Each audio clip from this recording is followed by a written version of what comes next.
Isang 7 taong gulang na bata ang malapit ng magpaiyak ng isang bilyonaryo. Pero hindi sa paraang inaasahan mo, hindi natutulog si Ginoong Lorenzo Mendoza. Nakapikit lang ang kanyang mga mata, ang paghingay mabagal at banayad, at ang kanyang payat at tumatandang katawan ay baon sa malalim na pagkakaupo sa kanyang paboritong pulang velvet na silya. Sa unang tingin, iisipin ng kahit sino na isa lamang siyang mahina at inosenteng matandang lalaki na nagpapahinga sa isang tahimik na hapon.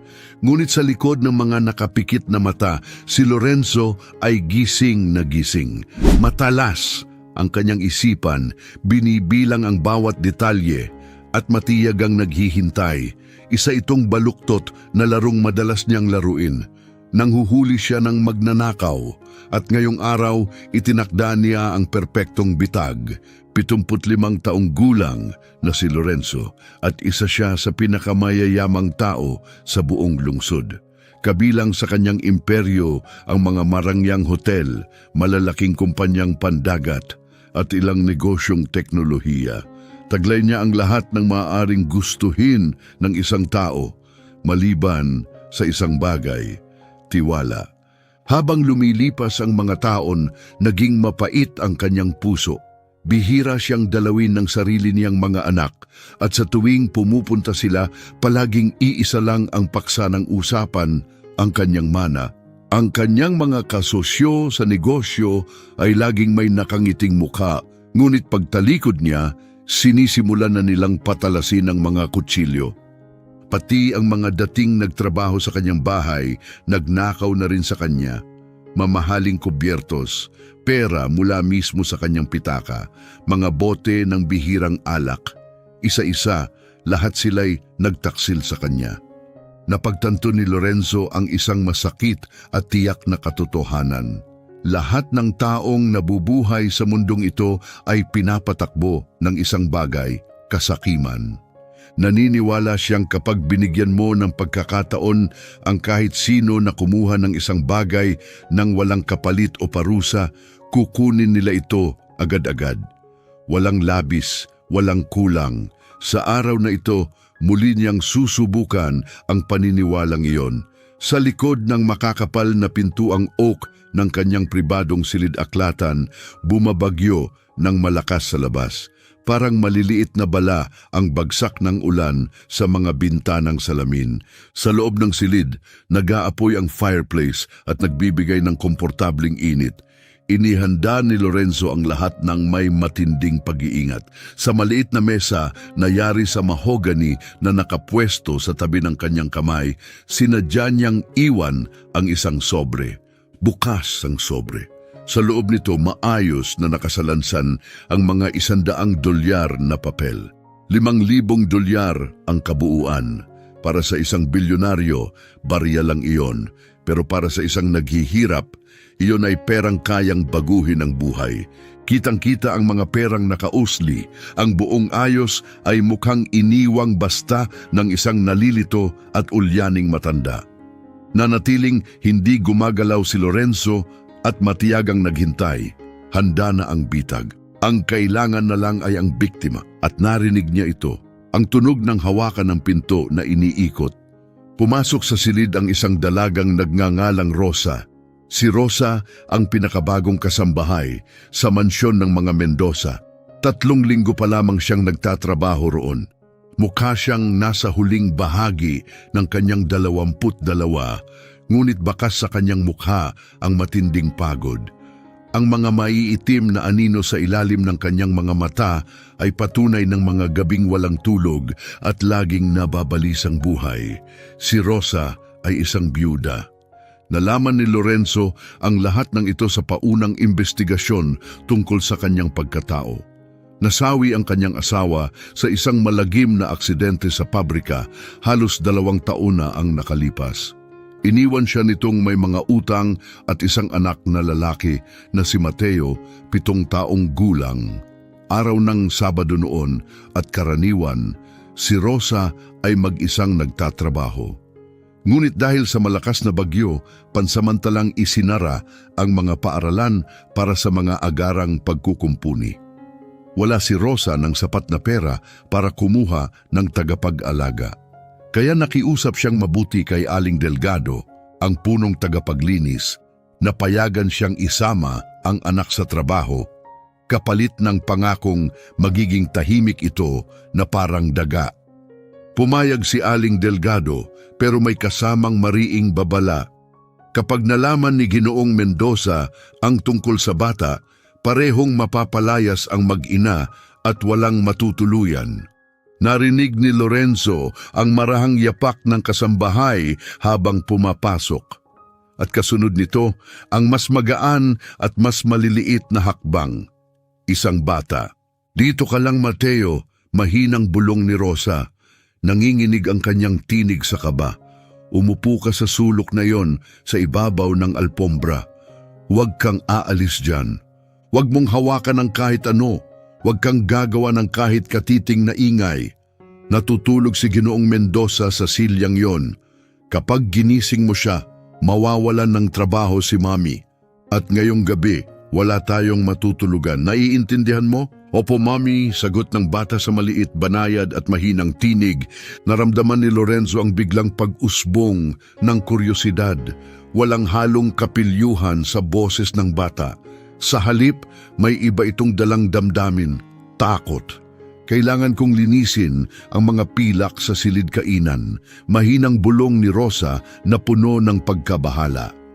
"Babalik ako makalipas lang ang 10 minuto. Mateo, nakikiusap ako, magpakabait ka." "Pangako, Mami," sagot ng bata. Narinig ni Lorenzo ang mahinang klik ng pinto habang ito'y isinasara. Wala na si Rosa.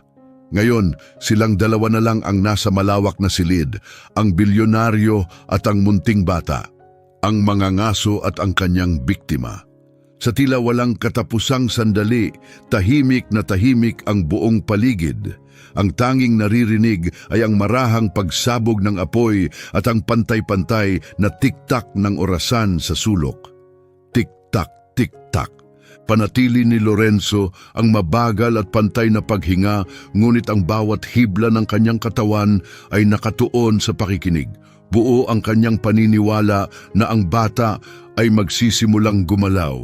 Inaasahan niyang may mababasag na florera o makarinig ng mga yapak ng munting paa habang iniikot ng batang mausisa ang silid. Natural sa mga bata ang magsiyasat. At ayon sa paniniwala ni Lorenzo, ang mga batang mahihirap ay mas gutom sa mga bagay na hindi nila kayang bilhin. Pero hindi gumalaw si Mateo. 5 minuto ang lumipas ng napakabagal. Sumasakit na ang leeg ni Lorenzo sa pagkakatingala sa iisang posisyon, ngunit hindi siya kumibo. Naghintay siya hanggang sa wakas may narinig siya. Mahinang kaluskos ng tela. Tumayo na ang bata. Heto na, naisip ni Lorenzo, kikilos na ang munting magnanakaw. Nakinig siya habang papalapit ang maliliit na yapak sa kanyang silya. Mabagal at nag-aalinlangan ng hakbang. Palapit ng palapit ang bata. Alam na alam ni Lorenzo kung ano ang tumawag ng pansin ng bata. Ang sobre. 5,000 dolyar na nakalatag, ilang pulgada lang mula sa kanyang kamay. Kahit isang 7 taong gulang ay alam ang halaga ng pera. Alam niyang makakabili ito ng laruan, candy, pagkain. Ipininta ni Lorenzo sa kanyang isipan ng eksena. Aabutin ng bata ang pera, isusuksok sa bulsa, at sa sandaling iyon, ididilat niya ang mga mata, huhulihin ito sa aktong pagnanakaw, at agad na papalayasin ng ina. Isa na namang patunay sa kanyang paniniwala na walang dapat pagkatiwalaan. Huminto ang mga yapak, nakatayo na ang bata sa kanyang tabi. Ramdam na halos ni Lorenzo ang hininga ng bata. Naghintay siya ng kaluskos ng papel. Naghintay siya sa pag-abot. Pero hindi ito dumating. Ang sumunod na nangyari ay nagbago ng lahat. Naramdaman ni Lorenzo ang isang munting malamig na kamay na marahang dumampi sa kanyang braso.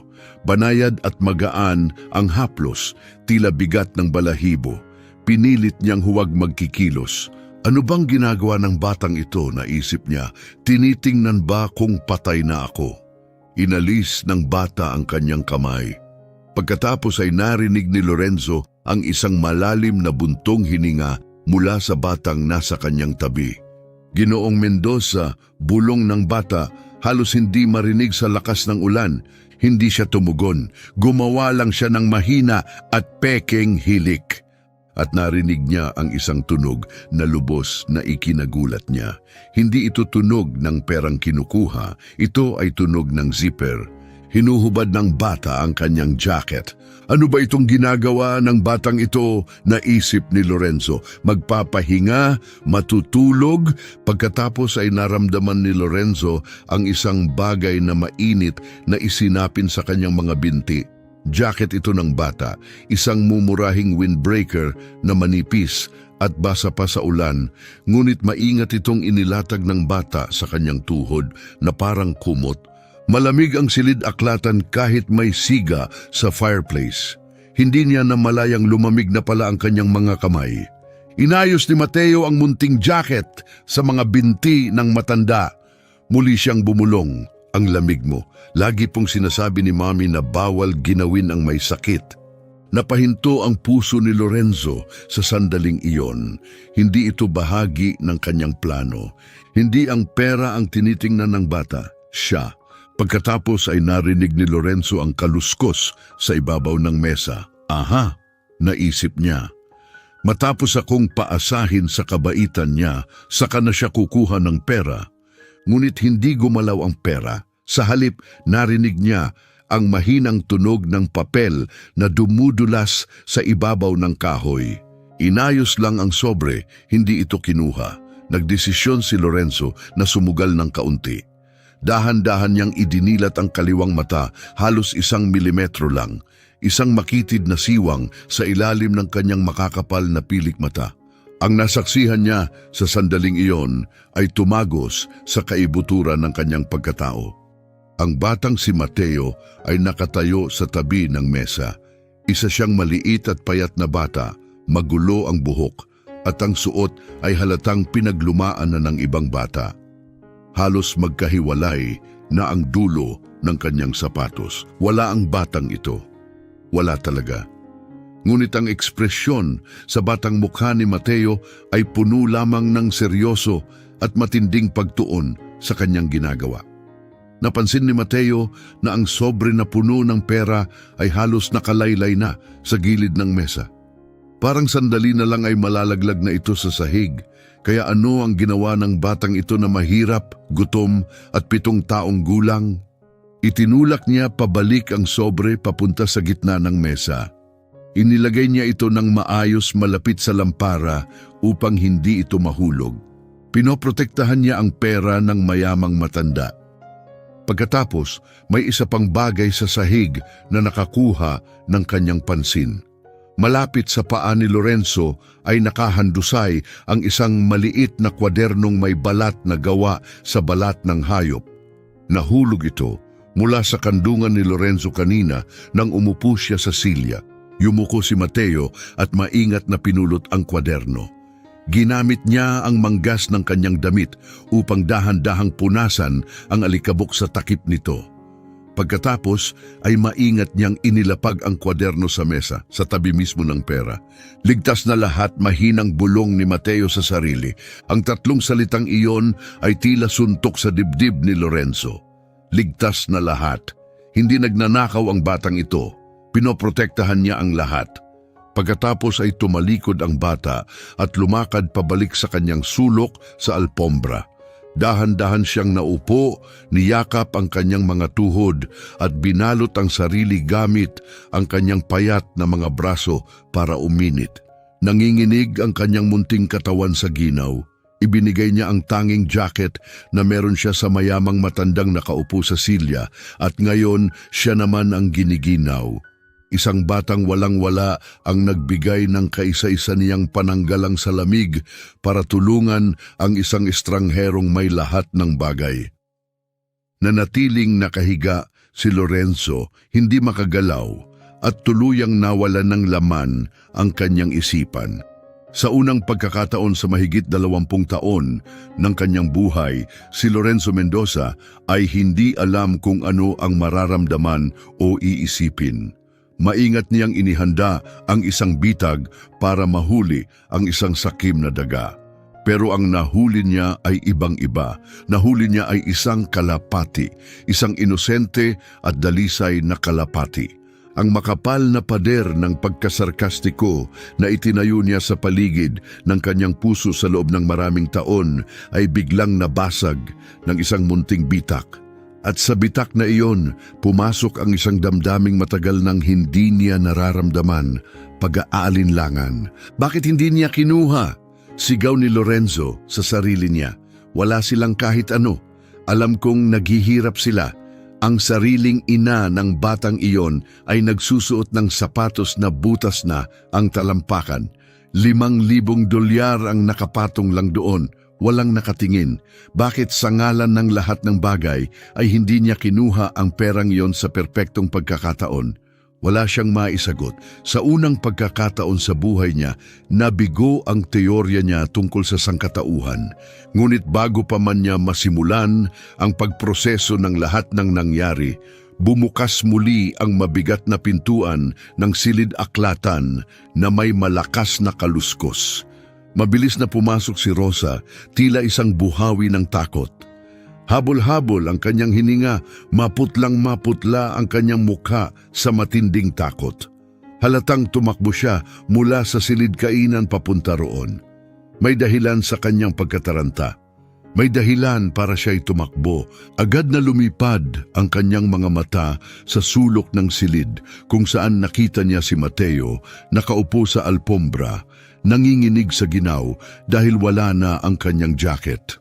Pagkatapos ay tumingin siya sa silyang inuupuan ng matanda. Nakita niya ang maruming, mumurahing jacket ng kanyang anak na nakapatong sa mamahaling pantalon ng bilyonaryo. Napansin din niya ang sobre ng pera na nananatili pa ring nasa ibabaw ng mesa. Parehong tumakip ang kanyang mga kamay sa kanyang bibig sa gulat at takot. Pumasok agad sa kanyang isipan ang pinakamasamang posibleng senaryo. Sigurado siyang inistorbo ni Mateo ang amo ng bahay at nagdulot ng gulo. Iniisip niyang baka nagtangkang magnakaw ang anak niya at tinangkapang pagtakpan ang ginawa nito. Hindi niya alam na may isang bagay na maganda ang ginawa ng kanyang anak. Ang nakita lang niya ay kapahamakan. Mateo, singhal niya, ang kanyang tinig ay parang kutsilyong humihiwa sa hangin dulot ng matinding takot. Dali-dali siyang lumapit sa bata at mahigpit na hinawakan ito sa braso saka pinatayo. Anong ginawa mo rito? Bakit nasa kanya ang jacket mo? Hinawakan mo ba siya? Hinawakan mo ba ang perang iyon? Tumingala si Mateo sa kanyang ina, namumugto ang mga mata sa gulat at pagkalito. Hindi po, Mami, giniginaw po siya. Gusto ko lang po siyang tulungan para hindi siya lamigin at parang malalaglag na po yung mga papel kaya itinulak ko lang po pabalik para hindi mahulog. Hindi maintindihan ng bata kung bakit galit ang kanyang ina. Ginawa niya lang ang itinuro nito sa kanya simulat sa pool. Tumulong siya sa taong nangangailangan. Diyos ko, iyak ni Rosa habang unti-unting napupuno ng luha ang kanyang mga mata. Magigising na siya anumang saglit. Palalayasin niya tayo. Wala na tayong pag-asa, Mateo. Sinabi ko nang huwag kang aalis sa pwesto mo. Nagsimulang hilahin ni Rosa ang jacket mula sa mga binti ni Lorenzo nang may pagkataranta. Nanginginig ng husto ang kanyang mga kamay kaya muntik nang mabangga ang lampara at mabagsak sa sahig. Patawad po talaga. Paulit-ulit niyang ibinubulong sa lalaking akala niya ay mahimbing pa rin ng tulog. Sinasabi niya ito kahit sigurado siyang wala ni isang salita ang maririnig ng matanda. Pakiusap po, huwag po kayong magising. Pakiusap, tuloy lang po ang tulog ninyo. Nararamdaman ni Lorenzo ang pagkakabunot ng jacket mula sa kanyang mga binti. Ramdam niya ang matinding takot ng ina, parang init na umaapaw mula sa katawan nito. At doon siya tinamaan, isang mapait na pag-unawa na mas matalim pa sa anumang kutsilyo. Hindi siya natatakot sa isang katang-isip na halimaw sa dilim. Natatakot siya kay Lorenzo, sa kanya mismo. Nangangamba siya sa isang lalaking taglay ang kayamanang lampas sa imahinasyon ng karamihan, ngunit naging dahilan upang matakot ng labis ang sariling kasambahay na kahit isang inosenteng kabaitan mula sa bata ay tinuring na kasalanan. Isang bata ang nagtakip ng jacket sa isang giniginaw na matanda at ang ina ay natulala sa takot. Isang bata ang nagligtas sa pera mula sa pagbagsak at ang ina ay natakot sa kaparusahan. Anong klaseng mundo ba ang nalikha ni Lorenzo sa loob ng mga pader ng kanyang tahanan? Sa sandaling iyon, napagtanto ni Lorenzo ang isang masakit na katotohanan tungkol sa kanyang sarili. Siya mismo ang naging halimaw na kinatatakutan ng lahat. Siya ang naging kontrabida sa sariling kwento. Nagpasya siyang kunwaring magising na. Pinakawalan ni Lorenzo ang isang malakas at matagal na ungol mula sa kanyang lalamunan habang sinadya niyang gumalaw sa silya. Agad na napatigil si Rosa sa kinatatayuan. Mahigpit niyang niyakap si Mateo at dahan-dahang umatras patungo sa pinto. Ang ekspresyon sa kanyang mukha ay tila isang takot na usa na nahuli ng mga nakakasilaw na ilaw ng rumaragasang truck. Dahan-dahang iminulat ni Lorenzo ang kanyang mga mata. Pumikit at kumurap siya ng paulit-ulit, kunwaring inaayos ang paningin sa liwanag ng silid. Tumingin muna siya sa kisame, pagkatapos ay unti-unting ibinaba ang tingin hanggang sa huminto ito sa takot na babae at munting batang nakatayo malapit sa pintuan. Itinuwid niya ang kanyang mukha sa pinakamataray na ekspresyon na kaya niyang gawin. Pinagkunot niya ang kanyang makakapal na kilay hanggang sa magkadikit ito halos. Ano bang nangyayari rito? Daing ni Lorenzo sa isang paos at magaspang na tinig na tila graba sa batuhan. Wala na bang karapatang makapagpahinga ng tahimik ang isang tao sa sarili niyang bahay? Patawad po, Ginoong Mendoza, pautal-utal na sagot ni Rosa habang ibinababa ang ulo sa takot. Ako po'y naglilinis lamang ng bahay. Ang batang ito po ay anak ko. Wala po akong ibang mapag-iiwanan. Sarado po ang mga paaralan ngayon dahil sa bagyo. Aalis na po kami agad. Pakiusap po, huwag po ninyo akong tanggalin sa trabaho. Ilalabas ko na po siya ngayon din para hindi na po kayo maabala. Hindi na po siya muling mang-iistorbo. Nangangako po ako. Pakiusap po, kailangan ko pong manatili sa trabahong ito. Tinitigan sila ni Lorenzo habang nakatayo roon. Napatingin siya sa sobrang puno ng pera na nasa ibabaw ng mesa. Naroon pa rin ito sa mismong pwestong iniligay ni Mateo upang hindi ito mahulog. Inilipat niya ang pansin sa batang ngayon ay nanginginig ng labis. Hindi na ito dahil sa lamig. Takot na ang nagpapayanig sa katawan ng bata. Takot sa matandang lalaking nasa harapan niya. Umayos ng upo si Lorenzo sa kanyang silya. Inabot niya ang makapal na sobre ng pera at sinimulang ipalo-palo ito ng marahan sa kabilang palad. Pinikit ni Rosa ang mga mata sa takot, handang-handa sa sigaw na inaasahan niyang ipupukol sa kanila. Ang akusasyong tinangka nilang nakawin ang kanyang pera. Bata, sigaw ni Lorenzo, ang tinig niya'y umalingaw-ngaw sa buong silid. Dahan-dahang sumilip si Mateo mula sa likod ng binti ng kanyang ina. Opo, Ginoo, mahina niyang tugon. Lumapit ka rito sa akin, mariing utos ni Lorenzo. Hinigpitan ni Rosa ang hawak sa balikat ng anak, isinikbit ito sa kanyang dibdib. Ginoo, hindi po siya naghangad na manggulo. Ang sabi ko, lumapit ka rito. Ulit ni Lorenzo, mas malakas na ngayon ang kanyang tinig. Dahan-dahang kumalas si Mateo mula sa mahigpit na yakap ng kanyang ina. Lumakad siya ng mabagal at may pag-aalinlangan papunta sa silya kung saan naghihintay ang matanda. Kitang-kita ang panginginig ng kanyang maliliit na kamay. Huminto siya sa tapat ng mga tuhod ni Lorenzo. Yumuko si Lorenzo hanggang sa halos magkadikit ang kanilang mga mukha. Tinitigan niya ng malalim si Mateo. Pilit hinahanap ang kahit katiting na kasinungalingan, hinahanap ang kasakiman na buong buhay niyang pinaniniwala ang taglay ng bawat tao. Ikaw ba ang naglagay ng jacket mo sa mga binti ko? Diretsyong tanong ni Lorenzo. Napalunok si Mateo at kitang-kita ang paggalaw ng kanyang lalamunan sa kaba. Opo, Ginoo, ako po ang naglagay. Bakit mo gagawin ang isang bagay na ganon? Tanong ni Lorenzo. Lalong pinipiga ang paliwanag. Ako'y isang ganap na estranghero sa'yo at higit pa roon, isa akong napakayamang tao. Meron akong buong aparador sa itaas na puno ng mamahaling mga coat na gawa sa balahibo. Anong dahilan meron ka para ibigay sa akin ang jacket mo? Ibinaling ni Mateo ang tingin sa kanyang mga sirang sapatos at pagkatapos ay muling itinaas ang kanyang mga mata para salubungin ang tingin ni Lorenzo. Dahil mukha po kayong giniginaw, Ginoo, at lagi pong sinasabi ni Mami na kapag may taong giniginaw, dapat bigyan sila ng kahit anong bagay na makakapagpainit sa kanila. Kahit pa mayaman ang taong yun, giniginaw ay giniginaw kahit sino ka pa. Ramdam ni Lorenzo ang bigat ng mga salitang iyon na tumagos sa kanyang pagkatao. Giniginaw ay giniginaw kahit sino ka pa.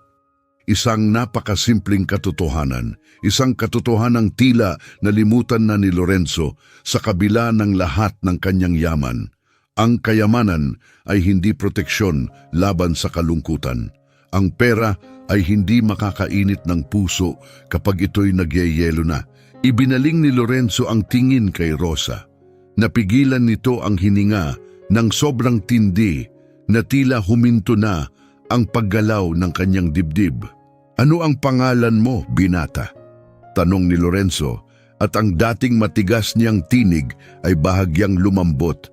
Mateo po ang pangalan ko, Ginoo. Dahan-dahang tumango si Lorenzo, puno ng pag-iisip. Tiningnan niya ang sobre ng pera na hawak pa rin niya. Pagkatapos ay iniangat ang tingin sa bukas na pintuan ng silid-aklatan. Isang bagong plano ang unti-unting nabubuo sa kanyang isipan. Hindi pa tapos ang pagsubok na ito. Sa totoo lang, ngayon pa lang ito nagsisimula.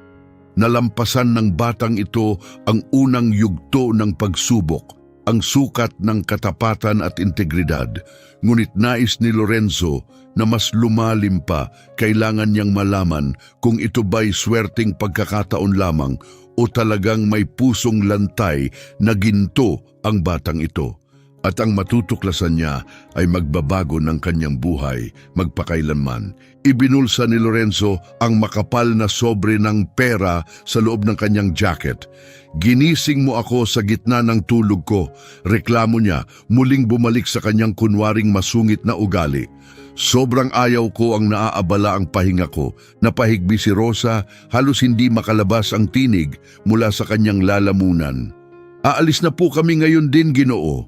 Hindi sabad ni Lorenzo na may matalim na tono. Hindi kayo aalis. Aalis na po kami ngayon na mismo, Ginoo, ulit ni Rosa habang mahigpit na hinawakan ang kamay ni Mateo at mabilis na tumalikod patungo sa pintuan. Huminto kayo diyan.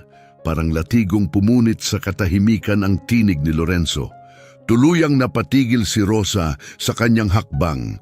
Wala siyang lakas ng loob na umusad pa. Dahan-dahang hinarap niyang muli si Lorenzo. Ang mukha niya'y wala ng dugong dumadaloy. Hindi ko kayo binigyan ng paintulot para lumabas ng kwartong ito, mariing sabi ni Lorenzo. Itinuro niya gamit ang nanginginig na daliri ang velvet na silyang kanyang inuupuan kanina. Tignan niyong mabuti ito. Sinundan ni Rosa ang direksyon ng kanyang daliri at tumingin. Naroon, sa telang kulay pulang ubas, ang isang maliit na basang bahagi kung saan nakapatong ang jacket ni Mateo. Ang silya ko, sabi ni Lorenzo, ang mga salita'y puno ng sinadyang pagkabigla. Ang telang ito ay Italian velvet na inaangkat pa mula sa ibang bansa. Daan-daang dolyar ang bawat yarda ng telang ito. At ngayon, nabasa na, wasak na ito, hindi na maibabalik sa dati. Pupunasan ko po agad, Ginoo, pautal-utal na sagot ni Rosa sa desperasyon. Kukuha po ako ng tuwalya ngayon na. Nagiiwan ng permanenteng mantsa ang tubig sa velvet, buong kasinungalingan ni Lorenzo. Bumangon siya mula sa silya at itinayo ang sarili, idinidiin ang bigat sa kanyang tungkod, habang matayog na tumayo sa harap ng takot na ina. Hindi mo pwedeng basta punasan yan at asahang magiging maayos uli. Kailangan yan ng profesional na restoration. Aabutin niyo ng $500. $500. Para kay Lorenzo, wala lang yon. Para kay Rosa, parang 5 milyon. Pinagmasdan ni Lorenzo ang dalawa ng may matamang pagsusuri. Ito na ang ikalawang yugto ng kanyang maingat na isinagawang pagsubok. At ang bahaging ito ay sadyang malupit. Gusto niyang malaman kung ang ina ay ibubunton ang galit at pagkadismaya sa sarili niyang anak. Gusto niyang makita kung mawawala ang pasensya nito at sisigawan si Mateo dahil sa perang hindi naman talaga niya kayang ibayad. Gusto niyang makita kung sapat ang presyong iyon para mabasag ang ugnayan ng mag-ina. Sisisihin ba niya ang bata? Tatalikuran ba niya ito para iligtas ang sarili? Naghintay si Lorenzo sa kasagutan. Nakatingin si Rosa sa basang bahagi ng tela, sa kanya iniangat ang tingin kay Lorenzo. Umaagos ang luha sa magkabilang pisngi niya. Mr. Mendoza, maawa po kayo. Nakikiusap po ako sa inyo ng buong puso. Pakiusap niya habang nanginginig ang boses. Wala po akong $500 na maibibigay sa inyo. Ni hindi ko pa po natatanggap ang sahod ko para sa buwang ito. Maawa po kayo. Pwede niyo pong bawasin na lang sa susunod kong sahod. Magtatrabaho po ako rito nang walang bayad hanggat kinakailangan. Basta po huwag niyo pong sasaktan ang anak ko. Nangusot ang mga mata ni Lorenzo habang tinitingnan ang kanyang reaksyon. Hindi niya sinisi ang anak. Hindi siya sumigaw. Hindi siya nagalit sa sariling anak. Sa halip, inialay niya ang sarili. Handa siyang magtrabaho nang walang sahod, basta't maprotektahan lang ang anak niya. Napakabihirang makakita ng ganitong tugon, pero hindi pa rin lubusang nasiyahan si Lorenzo. May isa pa siyang baraha. Inyuko niya ang ulo at tumingin kay Mateo. At ikaw naman, sabi ni Lorenzo, direkta sa bata. Ikaw ang nakasira ng upuan ko. Ano ang masasabi mo para ipagtanggol ang sarili mo? Ang sumunod na nangyari ang mananatiling bangungot kay Lorenzo habang buhay. Matapang na lumapit si Mateo sa nakakatakot na matandang lalaki. Hindi siya umiiyak. Wala ni isang luha sa kanyang mga mata.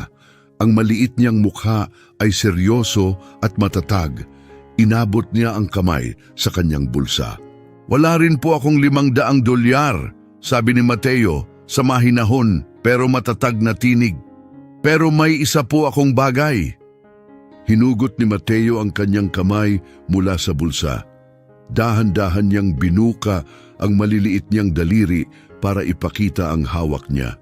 Sa gitna ng kanyang munting palad ay may nakapatong na lumang laruan, isang sasakyang pambuong na gulang na at sira.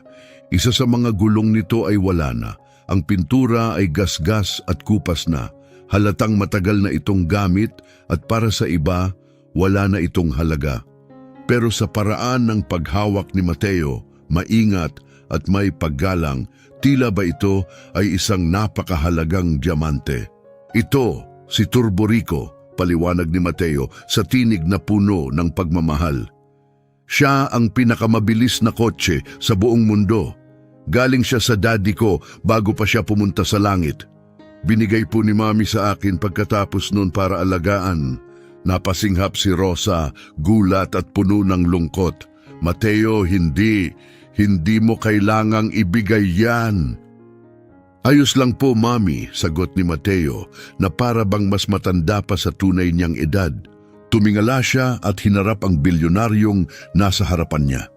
Pwede niyo pong kunin si Turborico bilang bayad sa upuang nasira ko. Siya ang pinakamatalik kong kaibigan sa buong mundo. Pero galit po kayo ngayon at ayokong patuloy kayong magalit kay Mami. Iniunat ni Mateo ang maliit niyang braso at dahan-dahang inilapag ang sira-sirang laruan sa ibabaw ng mamahaling mesa na gawa sa kahoy na mahogany. Inilagay niya ito sa tabi ng leather na kwaderno na naroroon na. At sa simpleng sandaling iyon, inalay ng 7 taong gulang na batang lalaki ang tanging yaman na mayroon siya sa mundo para protektahan ang kanyang ina. Nanatiling nakatayo si Lorenzo, hindi makagalaw, nakatitig sa munting laruan. Bigla niyang naramdaman na parang nawala ang hangin sa kanyang katawan, hindi siya makahinga. Ang malawak na silid ay biglang tila lumiit at sumikip. Naalala ni Lorenzo ang makapal na bungkus ng pera sa bulsa ng kanyang jacket. Libo-libong dolyar. Pera na wala namang halaga sa kanya. Tapos, tumingin siya sa laruan na may 3 gulong na nakapatong sa mesa sa harap niya. Hindi lang ito laruan. Isa itong alaala ng yumaong ama. Huling piraso ng isang taong hindi na muling babalik. Ito na lang ang natitirang koneksyon ni Mateo sa pinakamamahal niyang tao at inaalay niya ito. Para sa isang upuang hindi naman talaga nasira. Nakatayo sa harap niya ang batang lalaking ito, iniaalay ang pinakamamahal niyang gamit sa buong mundo para itama ang pagkakamaling nagawa niya habang sinusubukan lang tumulong sa kapwa. Handa siyang isuko ang huling ugnayan niya sa ama niyang wala na para protektahan ang trabaho ng kanyang ina at panatilihing ligtas ito. At sa sandaling iyon, may nabasag sa loob ni Lorenzo. Ang puso niyang matagal nang naging parang yelo ay biglang nabiyak na parang basag na salamin. At ang sakit na naramdaman niya ay matalim at bigla ang dumating. Naintindihan niya sa sandaling iyon ang isang katotohanang tumama sa kanya nang mas matindi pa kaysa sa anumang pagkatalo sa negosyo.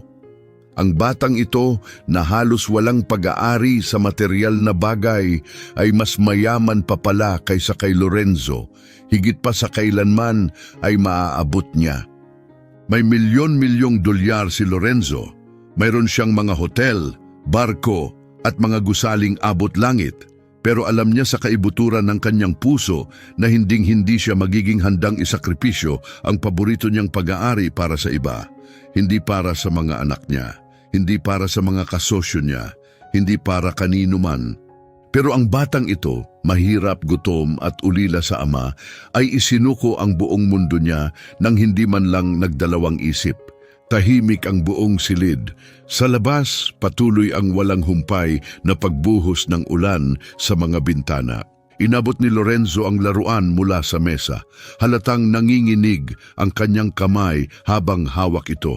Ang bagay na ito, na tila walang halaga, ay biglang bumigat na parang pinakabigat na bagay na kanyang naranasan buhatin. Ikaw. Simulang magsalita ni Lorenzo, pero wala na ang galit sa boses niya. Isa na lang itong mahina at halos pabulong na tinig. Ibibigay mo talaga sa akin ang napakahalagang bagay na ito, dahil lang sa basang upuan. Opo sir, sagot ni Mateo, walang alinlangan. Sa tingin niyo po ba, sapat na ito para pambayad? Sapat na ba ito? Umingay sa loob ng isip ni Lorenzo ang tanong na iyon. Tila tinatanong siya ng bata kung ang alaala ng kanyang ama ay may halagang 500 dolyar. Ipinikit ni Lorenzo ang kanyang mga mata. Pumasok sa isip niya ang mga sariling anak na bihira niyang makausap. Tumatawag lang ang mga ito kapag may gusto, bagong sports car o bakasyon sa mamahaling lugar. Ni minsan, wala silang ibinigay sa kanya. Wala silang isinakripisyo, wala silang pakialam, kinuha lang nila ng kinuha. Pero ang batang ito, anak ng ibang tao, ay inialay kay Lorenzo ang pinakamahalagang pag-aari niya. Hindi dahil kailangan, kundi dahil gusto niyang protektahan ang mahal niya. Opo, mahina at malungkot na bulong ni Lorenzo habang muli niyang iminulat ang mga mata. Basa at kumikislap na ang mga ito sa luha na hindi pa bumabagsak. Opo, Mateo, sapat na, higit pa sa sapat. Bumagsak ang katawan ni Lorenzo sa malambot na sandalan ng kanyang upuan. Tapos na ang palabas, hindi na niya kayang ipagpatuloy ang papel ng kontrabida. Wasak na ang kanyang maskara, gumuho na ang kanyang mga pader. Ramdam niya ang matinding pagod na bumalot sa buong katawan niya. Pero hindi ito ang uri ng pagod na dulot ng katandaan. Ito ay pagod na dala ng bigat ng konsensyang pinasan niya sa loob ng napakaraming taon. Ilang dekada siyang nabuhay na naniniwalang masama ang bawat tao. At sa loob lamang ng 10 minuto, isang 7 taong gulang ang nagpamali sa kanya. "Rosa," muling nagsalita si Lorenzo at tuluyan nang nag-iba ang kanyang tinig. Ito ay tinig ng isang pagod, malungkot at matandang lalaki na napakarami nang nasaksihan sa buhay. "Maupo ka." "Sir?" Naguluhan si Rosa sa biglang pagbabago ng tono niya. "Sabi kong maupo ka," sigaw ni Lorenzo, pero agad lumambot ang kanyang boses. "Pakiusap, maupo ka na lang. Huwag mo na akong tingnan na parang lalapain kita." Dahan-dahang naupo si Rosa sa gilid ng sofa, hawak-hawak si Mateo sa kanyang kandungan. Tinitigan ni Lorenzo ang laruan sa kanyang kamay. Paikot-ikot niyang ginulong ang natitirang gulong gamit ang hinlalaki. Napakaliit na bagay, napakalaking sakripisyo. "Kailangan kong umamin," sabi ni Lorenzo, nakatitig sa sahig. "Hindi naman talaga sira ang upuan. Basa lang. Matutuyo rin ito sa loob ng 1 oras." Napakawalan ni Rosa ang napakahabang buntong hininga. Salamat sa Diyos. At isa pa, dugtong ni Lorenzo habang itinaas ang tingin sa kanila. Puno ng tindi ang mga mata. "Hindi talaga ako natutulog." Lumulaki ang mga mata ni Rosa sa gulat. Hindi po kayo natutulog." "Hindi," dahan-dahang umiling si Lorenzo. "Nagkukunwari lang ako simula pa kanina. Sinadya kong iwan ang pera sa mesa. Gusto kong malaman kung susubukan mong nakawin ito. Gusto kong mahuli ka sa akto." Hinapit ni Rosa si Mateo palapit sa kanyang dibdib. Kita sa kanyang mukha ang sakit. "Sinubukan niyo po kaming subukan. Parang mga daga sa eksperimento." "Opo," pag-amin ni Lorenzo. "Isa akong matandang mapait, Rosa. Naniniwala akong lahat ng tao ay magnanakaw sa tamang halaga. Naniniwala akong lahat ay pwedeng bilhin."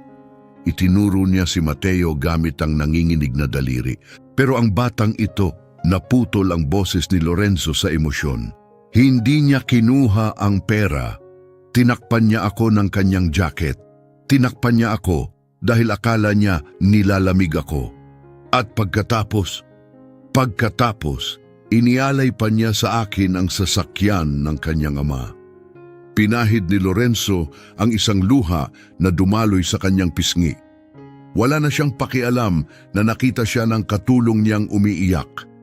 Sa unang pagkakataon sa loob ng ilang dekada, pinayagan niyang maging tao ang sarili niya.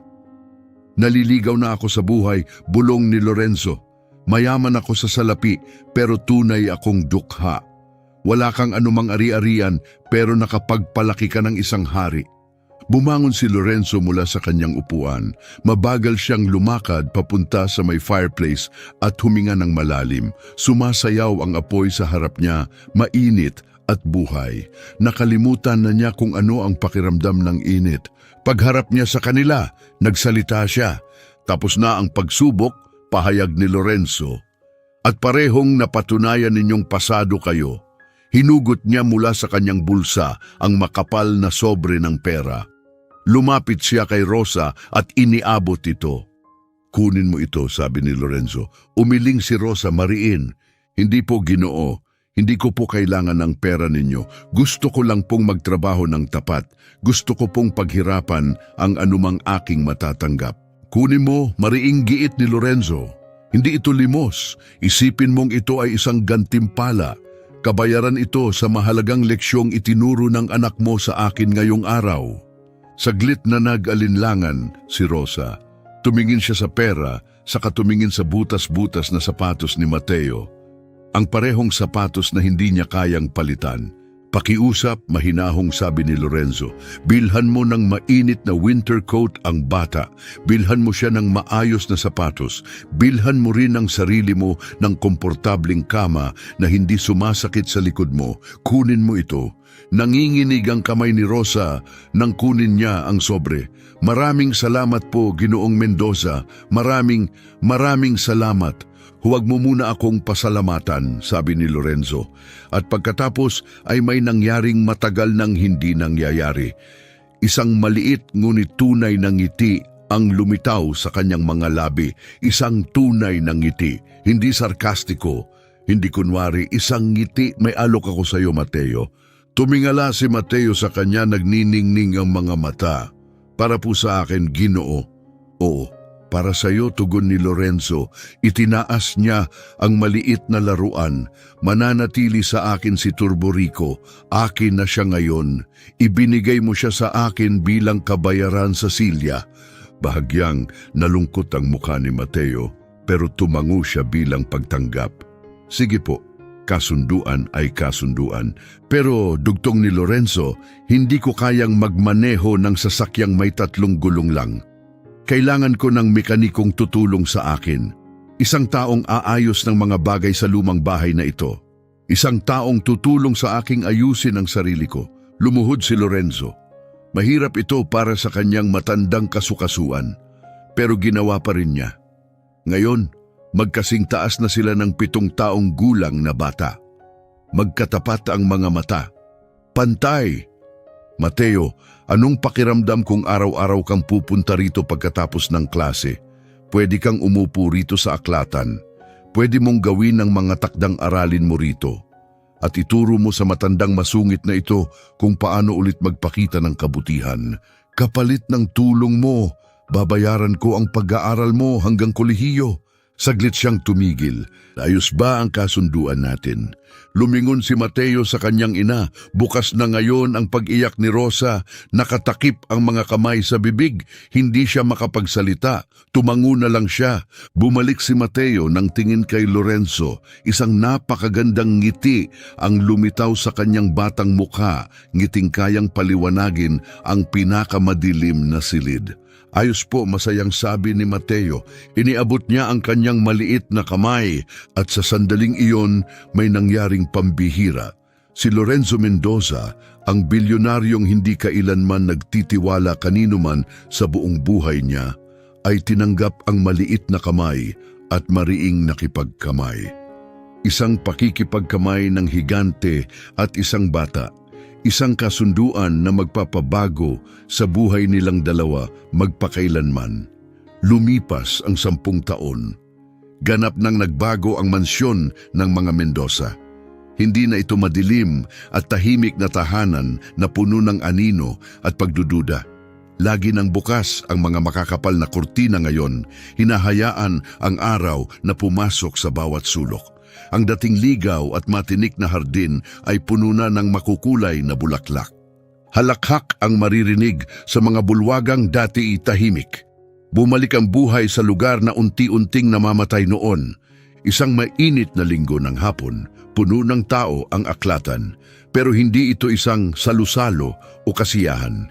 Isa itong formal na pagtitipon ng mga abogado, negosyante at isang binatang nagngangalang Mateo.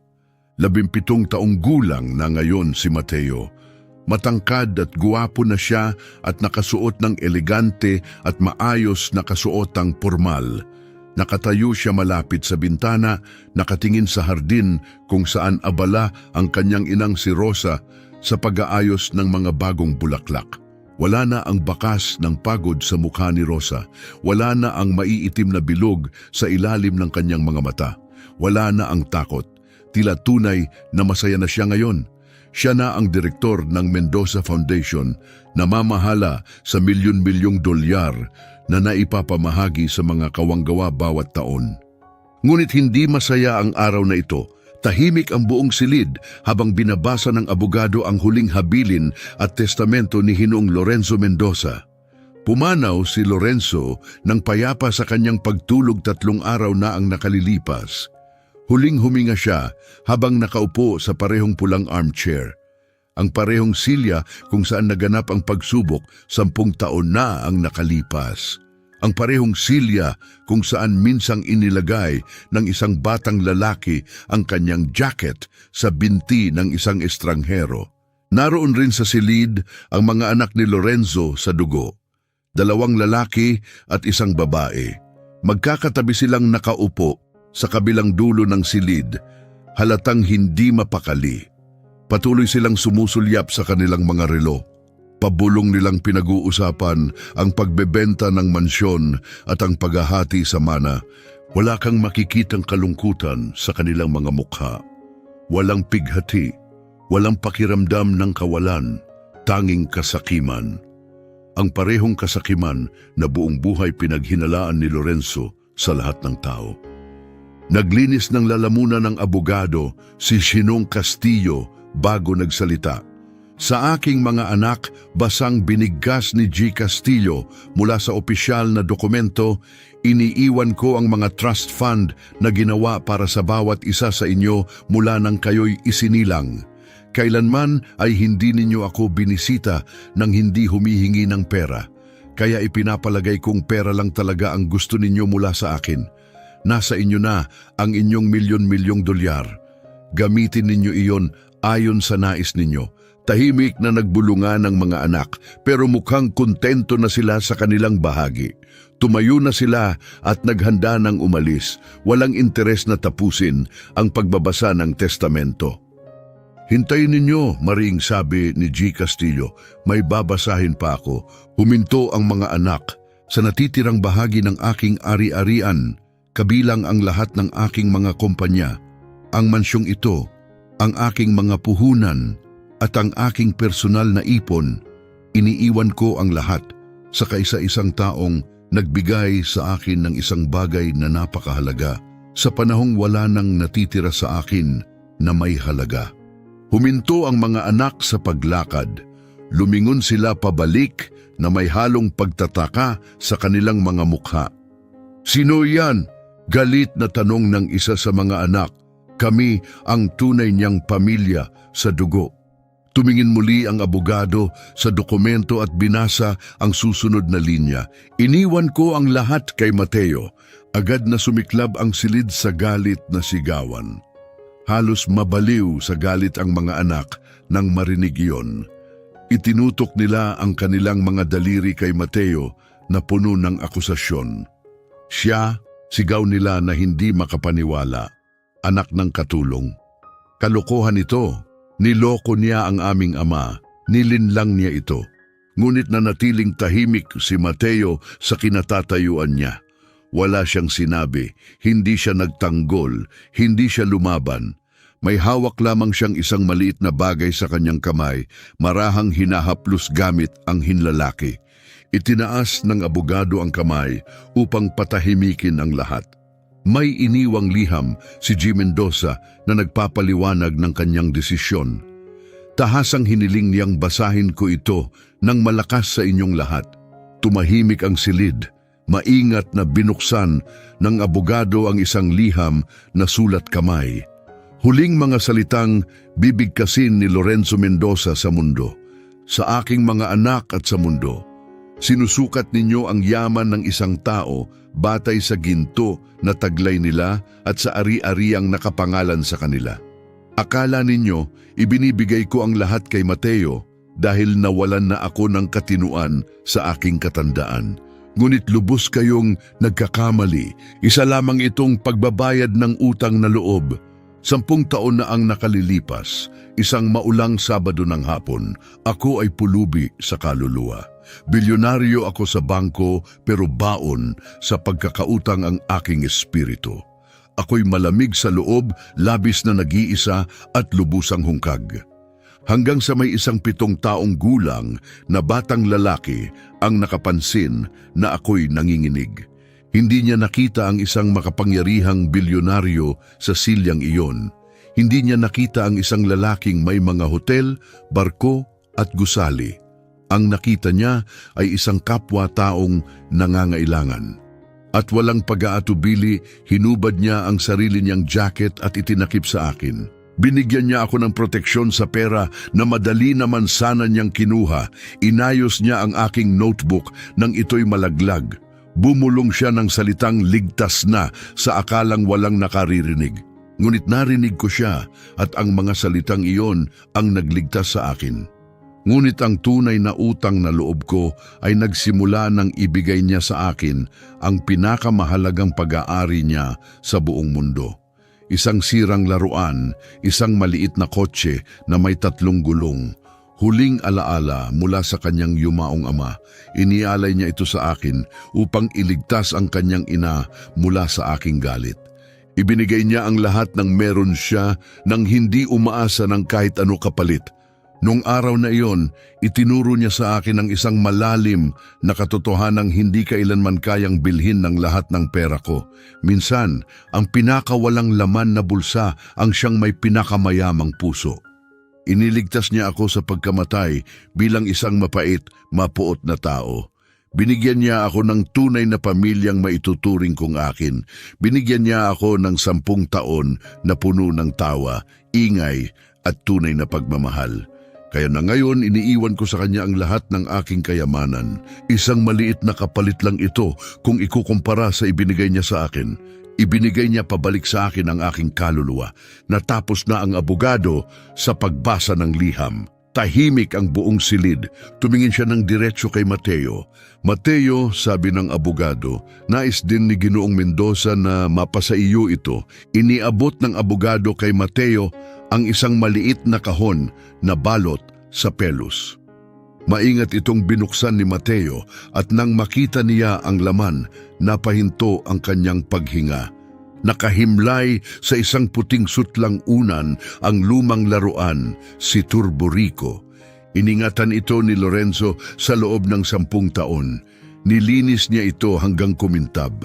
Nagpatawag pa siya ng bihasang alahero upang palitan ang nawawalang gulong ng isang maliit na gulong na yari sa purong ginto.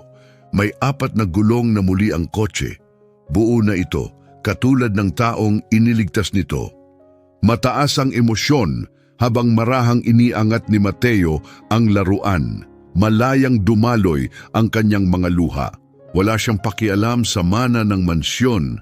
Wala siyang pakialam sa bilyon-bilyong dolyar. Wala siyang pakialam sa mga galit na sigawan sa paligid niya. Ang tanging iniisip niya ay ang pangungulila sa isang kaibigan. Miss na niya ang masungit na matandang lalaki na minsang katabi niya habang pinapahirapan siya ng math homework. Miss na niya ang taong naging pamilya niya. Lumapit si Mateo sa kanyang inang si Rosa na kakapasok lamang mula sa hardin. Mahigpit siyang niyakap ng ina. Isa siyang mabuting tao, Mateo. Mahina at banayad ang bulong ni Rosa. Totoo po, tugon ni Mateo. Kailangan lang talaga niya ng isang taong magbibigay sa kanya ng jacket. Galit na lumabas ng bahay ang mga anak ni Lorenzo, nagpupuyos at nagsisigaw ng banta ng demanda at pagkwestiyon sa testamento. Ngunit sa kaibuturan nila, alam nilang talo sila sa anumang laban. Ang testamento ay isinulat ng perpekto at hindi matitinag. Ginugol nila ang buong buhay nila sa pagkuha mula sa kanilang ama.